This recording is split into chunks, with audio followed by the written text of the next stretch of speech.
of this academic trends of writing on nuclear issue is that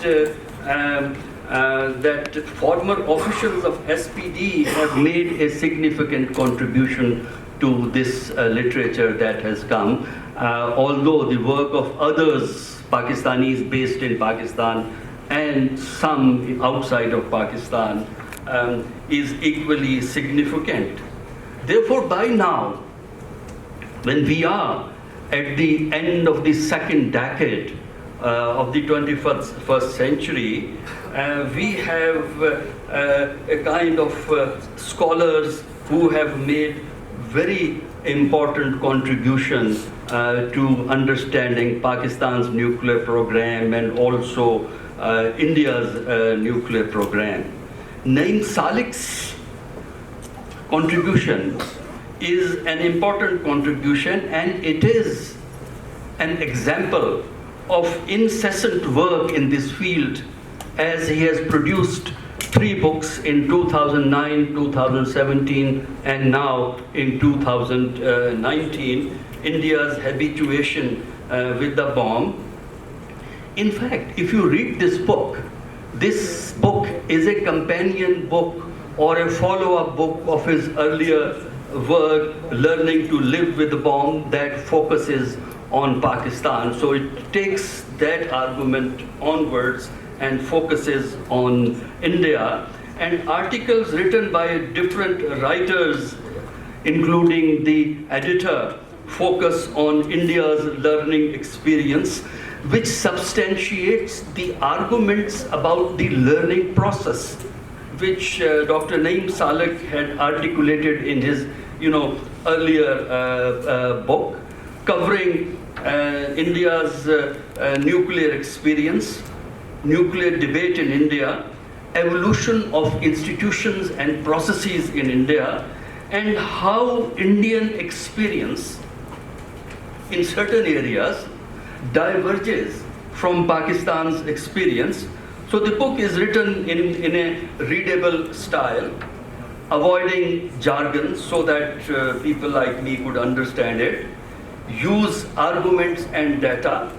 Therefore, it becomes a valuable addition to the literature on the nuclear issues in South Asia, particularly India's experience of building institutions and processes, as well as evolution of India's doctrine and related issues. In fact, if you look at the concept of nuclear learning as articulated by Naeem Salik, he talks about 4 features of nuclear learning, and I may very briefly mention, because they become basis of the present book which we are examining, that learning in the field of nuclear is a multilinear and a graduated process, and you acquire, retain, and develop information that you acquire. Secondly, it's an experimental learning as well as learning from the experience of others.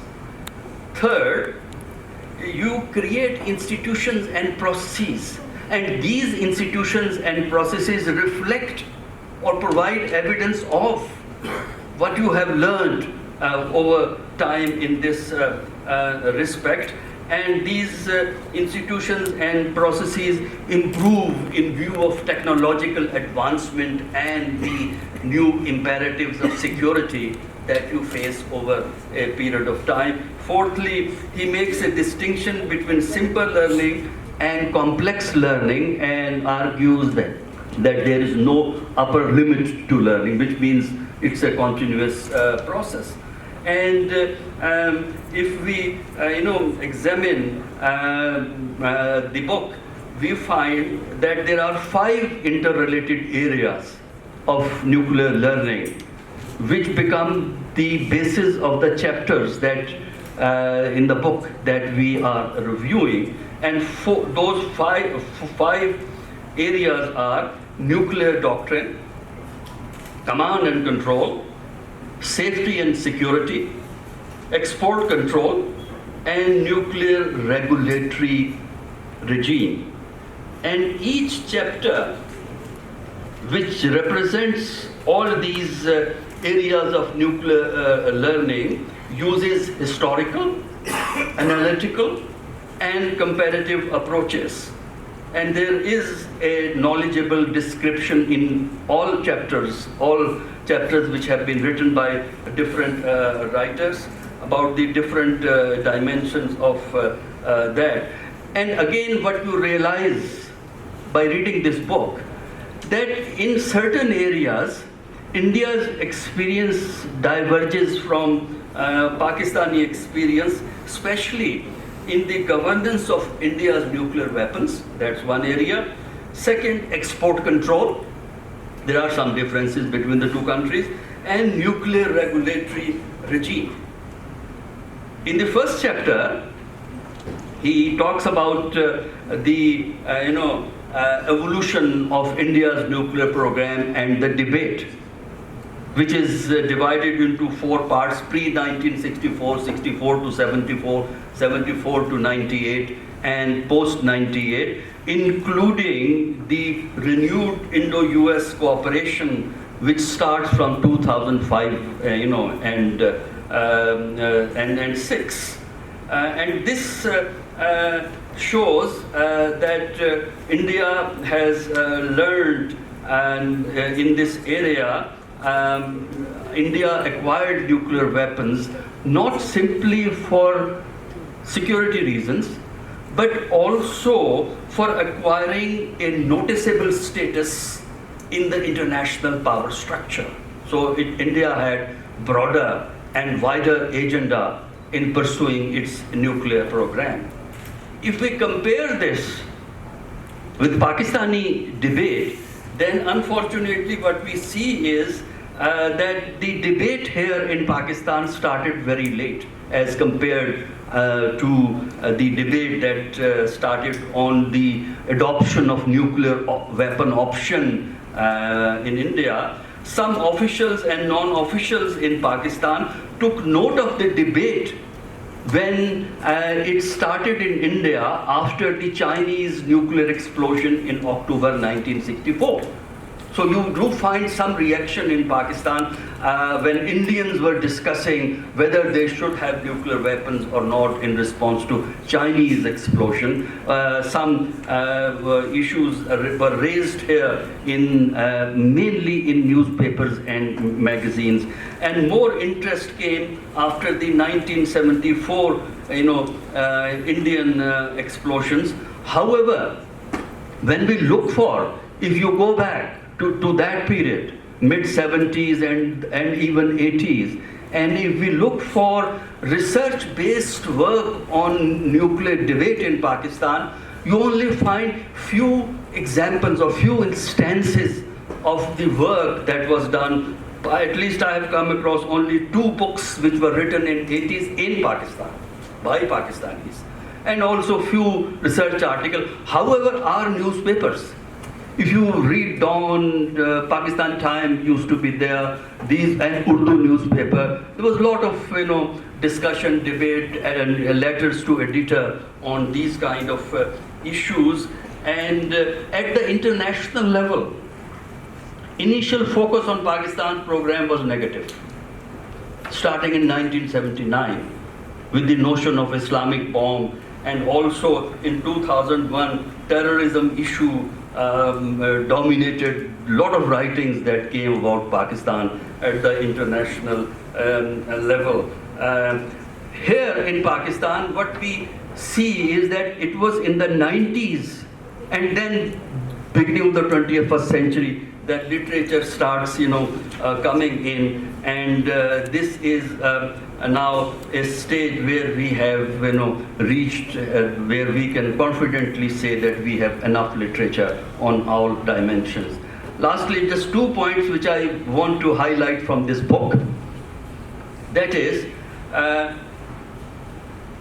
this book talks about a dichotomy between declaratory statements of India and actual operational doctrines, which is quite true.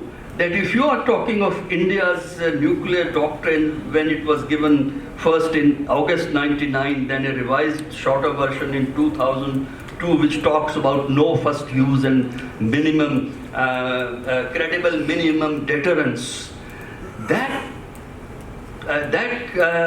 kind of doctrine is no longer relevant to understanding the current thinking or current views on the nuclear capability in India. So that's a well-argued case in the book.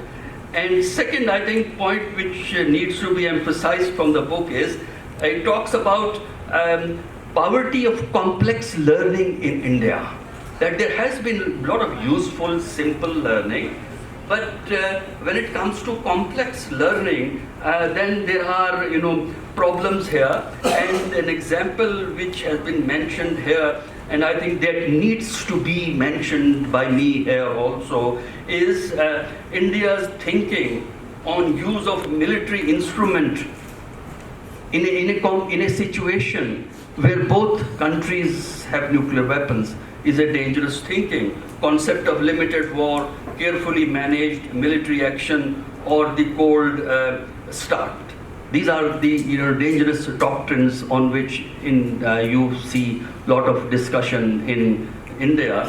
And the another point that is important that highlights the importance of the latest book is the emphasis that India needs to pay more attention to the command and control issues, nuclear regulatory regime, and also safety and security. So I would conclude my presentation by saying that it is a very important contribution, because this helps us to have an analytical and also historical review of India's nuclear program, what they have achieved, what they have not achieved. And it also falls in the category of learning process, in the sense that you also learn from the